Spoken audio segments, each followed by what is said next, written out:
On est en compagnie de Laetitia Baldeschi. Bonjour Laetitia. Bonjour Fabrice. Stratégiste chez CPR AM. Avec elle, on refait la semaine économique. Bon, l'événement le plus important pour les marchés, c'était évidemment la Fed. Et Janet Yellen qui a parlé mercredi. Effectivement. La Fed va réduire son bilan dès octobre et prédit une nouvelle hausse des taux en 2017. Ce sera la troisième, la dernière pour cette année. Voilà, finalement, elle confirme le message qu'elle laissait apparaître, en tout cas les minutes et tous les précédents communiqués. Donc on maintient le cap. Les ouragans, certes, vont perturber les statistiques. On l'a vu, on a déjà commencé à le voir sur les statistiques de chômage hebdomadaire et autres.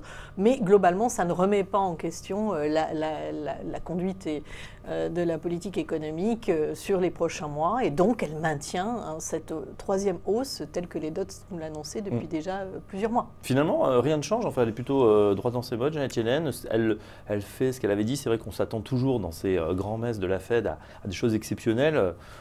On est toujours un petit peu déçus du coup. C'est-à-dire qu'on est rentré dans une logique où on sent bien que les banquiers centraux partout dans le monde veulent annoncer et préparer les marchés qu'il n'y ait pas de choc. En fait, on voit bien, l'idée c'est d'éliminer toute possibilité de choc type 94 ou autre. Donc, en fait, on prépare les marchés. Alors là, ce qui s'est passé, c'est que les marchés ne voulaient pas voir les Dodds ou avaient renoncé ou n'avaient pas le même sentiment sur l'économie américaine, sur la conduite à venir de la politique monétaire. Les Dodds n'ont quasiment pas bougé, en tout cas pour 2017 et 2018. Donc, on réaffirme un message et tout d'un coup, les marchés ajustent le tir et disent « Ah ben oui, finalement, elle est droite dans ses votes et elle est confiante sur cette économie et sur le pas de l'inflation à venir et donc elle va graduellement normaliser cette politique monétaire. » Voilà, on a un peu le même son de cloche partout, d'ailleurs. Partout. Voilà, même l'Angleterre, on s'en souvient la semaine dernière. L'effet peut-être principal, puisque les marchés réagissent peu, ce sont sur les changes, notamment le dollar qui s'est vivement apprécié contre toutes les autres devises. Oui, mais tout à fait. La correction des marchés, donc, c'est sur les anticipations de taux. On voit une correction également sur le repricing, je dirais, si je peux me permettre de m'exprimer comme cela, de la hausse de taux de fin d'année annoncée, enfin préannoncée. Et puis, effectivement, cette correction sur le dollar, nous, on reste persuadés que le mouvement a été très violent, très rapide et qu'il doit y avoir une petite correction. Mais on le voit, cette parité euro-dollar est très, très sensible à la géopolitique. Et cette nuit, les déclarations en réponse à M. Trump du début de semaine, donc les déclarations de notre dictateur préféré de Corée du Nord, finalement, inversent un petit peu cette parité et on nous remet dans une logique de dépréciation du dollar. Alors effectivement, c'est une autre des actus cette semaine, cette escalade. Alors est-ce que c'est une escalade? C'est un match, une joute en tout cas verbale entre les deux puissants. Donald Trump d'un côté qui a menacé de détruire totalement Pyongyang et la Corée du Nord. Là, Kim Jong-un qui menace lui de répliquer également et de faire payer cher cet affront.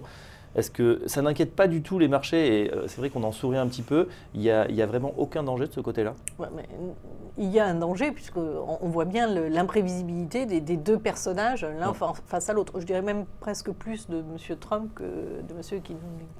Après, on est plus habitué du côté de la Corée que du président américain. Voilà, non, mais je pense que lui, il a une logique.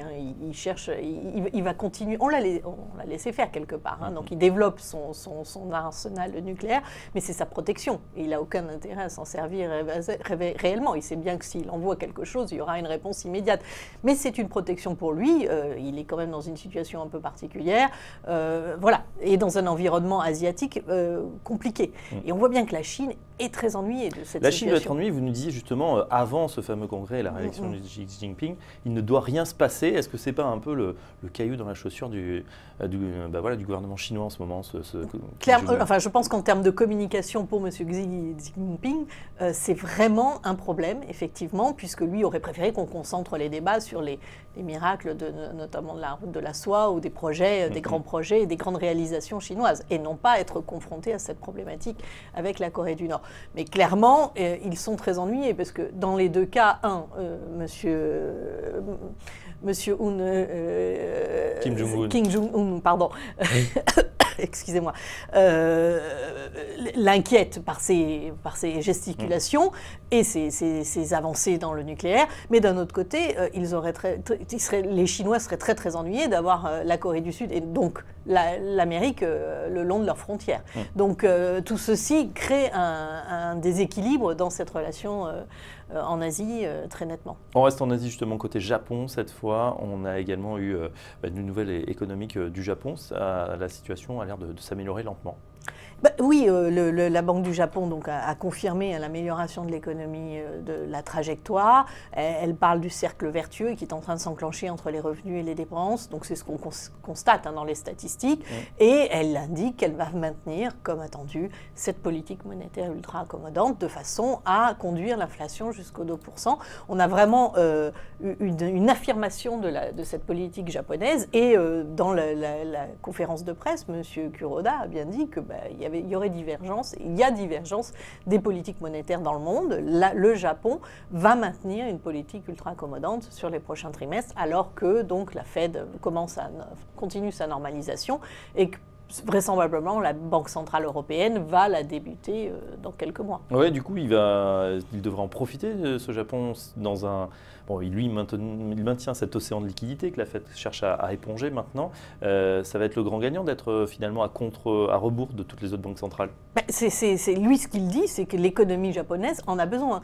Autant dans tous les autres pays, on a bien le sentiment qu'on est sorti, enfin les grandes zones, États-Unis et zone euro, je précise, le risque déflationniste a disparu, autant au Japon, on a toujours une inquiétude et on sent bien qu'on n'est pas encore sorti de la zone d'inconfort. Donc, il a besoin de maintenir ce discours-là. Effectivement, là où il va être gagnant, c'est que normalement, tout ceci est plutôt favorable à une dépréciation du yen, toute chose égale par ailleurs, et donc permettrait d'accélérer une inflation, en tout cas l'inflation importée, donc le renforcer dans sa logique de remontée de l'inflation vers l'objectif.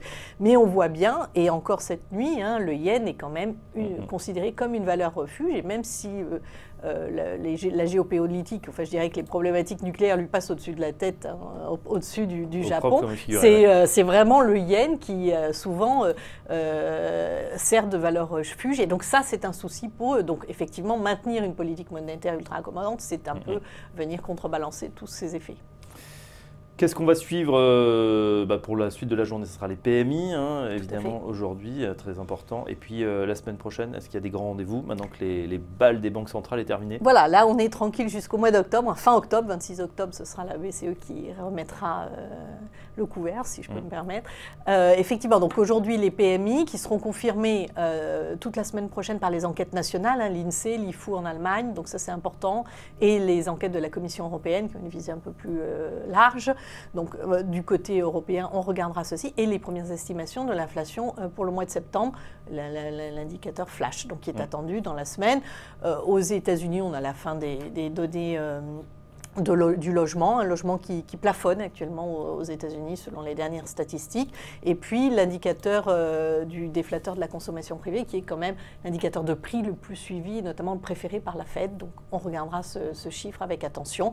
Les indicateurs de l'enquête de conjoncture, donc les PMI en Chine, en fin de semaine seront aussi un bon indicateur des dernières données. On a vu en Chine des chiffres un petit peu plus décevants sur août par rapport aux attentes de juillet. Est-ce que cela traduit déjà les coupures d'activité dans l'industrie autour de Pékin pour préparer que l'air soit plus respirable pour le grand congrès? C'est peut-être une des explications, mais à suivre dans ces enquêtes de conjoncture. C'est vrai, on est en train d'essayer de chasser les nuages de voilà. pollution au-dessus de Pékin. Elle a aussi gros enjeux, et puis ça se traduit dans les faits, avec évidemment la fin des voitures, peut-être à moteur à explosion d'ici une vingtaine d'années, dans les pas de Nicolas Hulot. On sent que sur la Chine, il me semble que ce qui va sortir de ce congrès, c'est cet axe-là de développement durable, avec une priorité sur la lutte contre la pollution pour la Chine, et deuxièmement, le nettoyage, si je peux me permettre, du système financier et le développement de ce système financier. Ce sera les deux axes, vraisemblablement, de la communication. On dit qu'il n'y a pas de bulle quand même, ou que c'est sous contrôle. Voilà, après les errances peut-être qu'on avait eues les années passées, la Chine est en train de recadrer, de serrer un peu la vis. On le voit quand il y a surchauffe sur l'immobilier. Là, en tout cas, en apparence, tout est maîtrisé, contrôlé, et ça progresse moins vite qu'à une certaine époque. Alors, on a l'impression que oui, ils sont très réactifs et ils prennent beaucoup de mesures très, très rapidement de façon à contrôler et éviter tout dérapage. Néanmoins, on a une situation d'endettement qui est quand même importante. Alors, S&P vient de la réaliser. Depuis 2010, ils n'avaient pas changé leur notation sur la Chine. Tout d'un coup, ils réalisent que la dette est allée un peu vite, un peu haut. Bien évidemment, la situation reste sous contrôle parce qu'il y a des garde-fous en Chine. Ne serait-ce que la situation de l'excédent courant, ne serait-ce que le montant des dépôts bancaires, ne serait-ce que le niveau d'épargne qui est quand même très très élevé par rapport aux autres pays en tout cas. Donc tout ceci rassure en face de cet accroissement de la dette, mais il y a un problème et un problème de gouvernance dans la plupart des entreprises publiques et c'est celui-ci qu'il faut résorber. Voilà, juste un mot de votre stratégie chez CPR, on l'a vu il y a quelques jours, quelques semaines. Là, l'idée c'est quand même que globalement ça va bien, tout est à peu près sous contrôle. On est un petit peu inquiet concernant les valorisations peut-être excessives aux États-Unis, on voit que ça ne cesse de monter.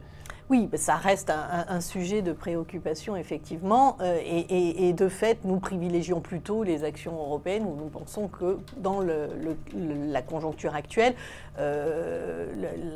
l'écart de valorisation joue plus dans le sens du marché européen. Donc ce marché européen et les actions émergentes dans une plus faible proportion, bien évidemment, pour nos fonds mondes. Voilà, donc priorité toujours à l'Europe, toujours aux actions. Et puis, on n'oublie pas non plus les émergents, notamment ceux qu'au Japon, toujours. Alors, pour vous, pas dans la zone émergente, parce que le Japon est en...